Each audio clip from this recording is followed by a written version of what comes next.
Саламатсыздарбы?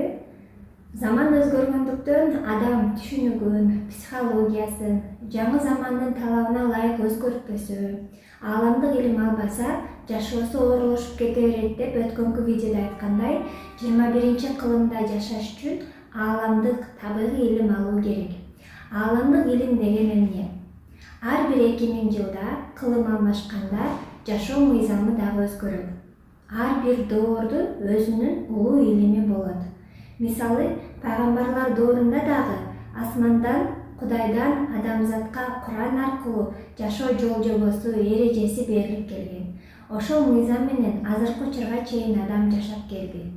Ошол сыяктуу 21-кылымда асмандан адамзатка ааламдык табигый илим берилди. Ошол үчүн бул илим кайып илими же табигый илим деп аталат. Ааламдык илим бул Кудайдын жол жобосу, кудурети. Бул илим келечектин мыйзамы, коду. Ааламдык илим акыл менен жазылган жок. Бул Кудайдын буйругу менен жазылган. Канча бир жыл адам окумуштууларын ойлоп тапкан таалма илими менен жашап келди. Эми таалма илим бүттү. Жердеги таалма илим менен биз адис болобуз. Табигый илим алып, биз ички жан дүйнөсү өнүккөн, ар нерсенин ордун, жолун билген касиеттүү адам болобуз. Ааламдык илимдин адамга болгон жардамы кандай? Адам эмнеден жана эмнеге жаралганын, өзүнүн ыйык милдетин, касиетин, табияттагы ордун, кызматын, жашоого жаралуу максатын билет. Ар кандай кыйнаган суроолоруна терең, маанилүү жооп табат. Өз эркиндигин, боштондугун, түш тартибин билет. Эки дүйнөдө кантип жашоо эрежесин эркин түшүнө алат. Ааламдык илимдин касиети кандай? Адамдын ден соолугу жакшырат, жашоодон ордун табат, оомат тизгинин кармайт, Кудай колдоосуна ээ болот. Табигый илим бул наука деп түшүнсө болот. Табигый илимде психология, анатомия, астрология, экономика, экология, философия, саясат жөнүндө илимдер берилген.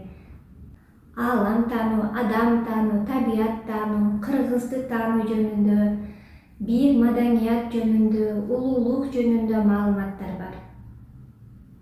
Ааламдык табигый илим алган адамда кандай өзгөрүүлөр болот? Адам биринчи ааламдык түшүнүккө өтөт, психологиясы өзгөрөт, кең түшүнүккө, бийик аң сезимге жетет, сыйкыры, жаратуучулугу иштейт, кара куш мээси ишке түшөт, ден соолугу жакшырат, оорудан арылат, денеси нурданат, жашарат, бийик маданиятка, жаңы жан дүйнөгө ээ болот. Күнүгө жаңылануу, касиетке багынуу, баш ийүү, жашоосу айта алгыс кереметке айланат. Түгөнбөс рахаттын даамын татат, түбөлүктүүлүккө, өлбөстүккө жол алат. Ааламдык илим адамдарды көрүнбөгөн дүйнө, ааламдык күчтөр менен мамиле түзүүгө, ак жолдо жүрүүгө тарбиялайт, жол жобосун үйрөтөт. Ааламдык илим пендечиликтен чыгарып, аял эркек этаптан адам этапка которуп, ак карага багынбаган ааламдык жашоону көкүрөккө көчүрөт. Андан кийин арбайлык, периштелик этапка өсүүгө багыт алат. Кудай табигый илимин бергенден кийин өзүнүн буйругун ишке ашыруу үчүн адамзаттын айласын кетирип, илимге ар түрдүү жолдор аркылуу алып келет, кырсыктырат. Ааламдык илимде берилет. Ааламдык илим албаган адамга 27 кырсык буйрулат деп. Ден соолугунан, мал пулунан, байлык бийлигинен, жумушунан, төрөтүнөн, бала чакасынан кырсыктайт. Буюм жоготот, ичкилик себеп болот, колунан берекесин кетирет, чоң чыгымдарга дуушар болот жана башка. 21-кылымда ааламдык күчтөр жерге түшкөндөн кийин күн өткөн сайын адамдарды ар тараптан кысып, кылым мыйзамы күчөп, пендечилик жашоо күн өткөн сайын өз ордун жоюп баштайт. Адамдардын акылы эч бир негизги нерселерди чече албай калат.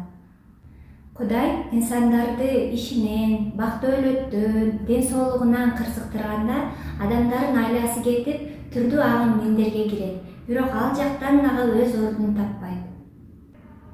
Ар бир инсан ички жан дүйнөсүн жаңы заманга калыптандырып жашаш үчүн ааламдык илим алса жолу ачылат. Бул жаңы илимди кабылдабаган, өз идеясын пир туткан, эволюция өсүү эрежесин өздөштүрбөгөн адамдын күн өткөн сайын куну учуп, сөзү эч кимге жакпайт. Жан дүйнөсү өчөт. Көрпейт азапка батып карып болот.